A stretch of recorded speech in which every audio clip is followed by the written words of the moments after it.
encontramos en el Museo Romano Ollaso, en el que nos enseñáis la exposición El sexo en la época romana. Es una exposición que nos ha prestado el Museo de Badalona, que agradecer este trabajo en red que nos permite traer muestras como estas a Irún, con piezas arqueológicas de distintos museos arqueológicos de Cataluña.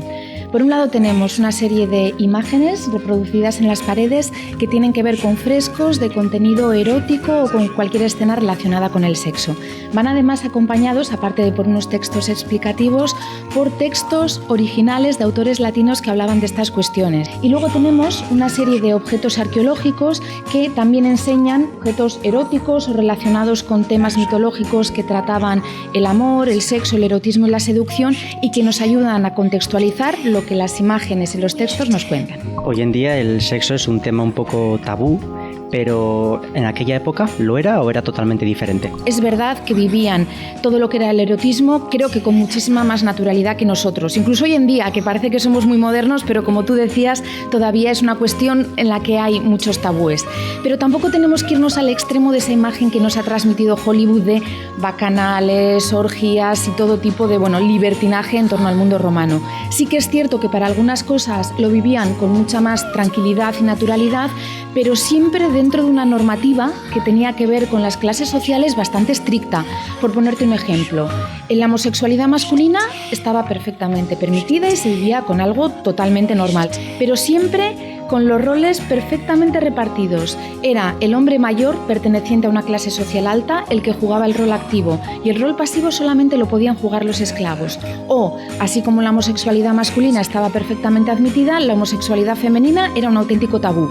O sea que por un lado muy liberales para algunas cosas, pero no tanto para otras. Sobre el tema que acabas de comentar, estos murales de aquí podrían significar lo que tú has dicho. Van por ahí, exactamente. Son reproducciones de la ciudad de Pompeya. Es muy extraño porque es una pequeña habitación en la que vemos como distintas muestras de diferentes posturas y prácticas sexuales que algunos autores han interpretado como una especie de catálogo para un prostíbulo, de tal forma que el cliente pudiera elegir qué práctica sexual quería hacer. Pero algunas de estas imágenes forman parte de esos tabúes y de hecho son muy poco abundantes en el mundo romano, apenas contamos ejemplos, y a los arqueólogos nos extraña incluso verlas reproducidas en este lugar de Pompeya, porque ahí, por ejemplo, estamos viendo una felación femenina que era algo que estaba totalmente prohibido en Roma y se consideraba de pésimo gusto.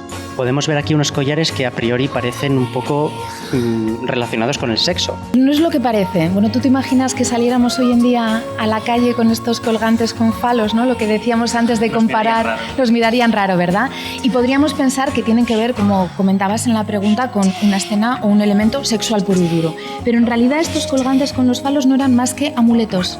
Los llevaban colgados del cuello como una especie de elemento protector contra el mal de ojo, daba buena suerte.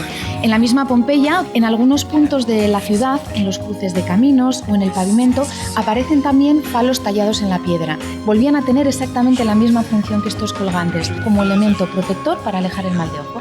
Esta imagen que tenemos aquí detrás también es un poco relacionada con los collares que acabamos de ver. Lo ves y ya piensas mal.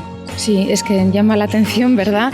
Príapo es una divinidad del mundo romano que se asociaba con la fertilidad y la fecundidad, y estos dos conceptos eran fundamentales en una vivienda romana. La fertilidad de la propia familia, la que perpetuaba la herencia familiar, pero también la de los campos, la de los ganados, ¿no? Una divinidad muy asociada con el crecimiento de la naturaleza, que a través de qué se representa o simboliza, una vez más a través del falo. Esta pintura en concreto estaba en la entrada de una de las casas más espectaculares que se encuentran en Pompeya, la llamada Casa de los Beti, y volvía a ser un elemento protector en la entrada de una casa contra el mal de ojo y para fomentar la felicidad de esa familia. Detrás nuestro tenemos dos representaciones de la diosa Venus, pero a mí me extraña porque normalmente yo siempre la he visto desnuda y en la que tenemos allí aparece con ropa. Pensamos en los famosos ejemplos, la Venus de Nido o la Venus de Milo, parecen siempre desnuda o como mucho con un manto de cintura para abajo. Para empezar hay que recordar que Venus era la diosa del amor y también de la belleza.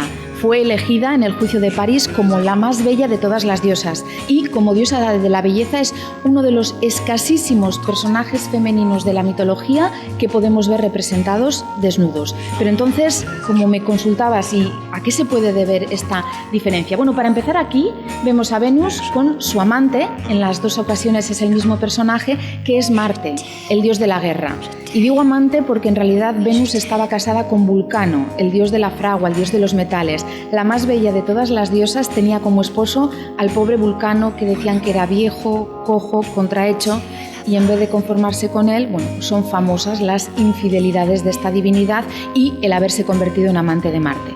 En épocas en las que el sexo y el erotismo se veía con mayor libertad, Venus, como en todas esas estatuas que recordábamos, aparece desnuda. En cambio, en época de Augusto, que fue un emperador que introdujo la moralidad en Roma y que intentó cortar y acabar con ciertas prácticas como las bacanales y demás, se vive un periodo de austeridad, de imposición de estas costumbres morales, y el ejemplo más perfecto es este caso en el que Venus, en vez de aparecer representada desnuda, aparece vestida. Si alguien quiere venir a visitar el museo, ¿cuál es el horario y hasta cuándo estará esta exposición? La exposición está hasta el 18 de septiembre y en verano además abrimos de martes hasta sábado de 10 de la mañana a 8 de la tarde. Los domingos de 10 a 2, el precio de la exposición es de 3 euros, pero los martes la entrada es gratis. Muchas gracias. A vosotros.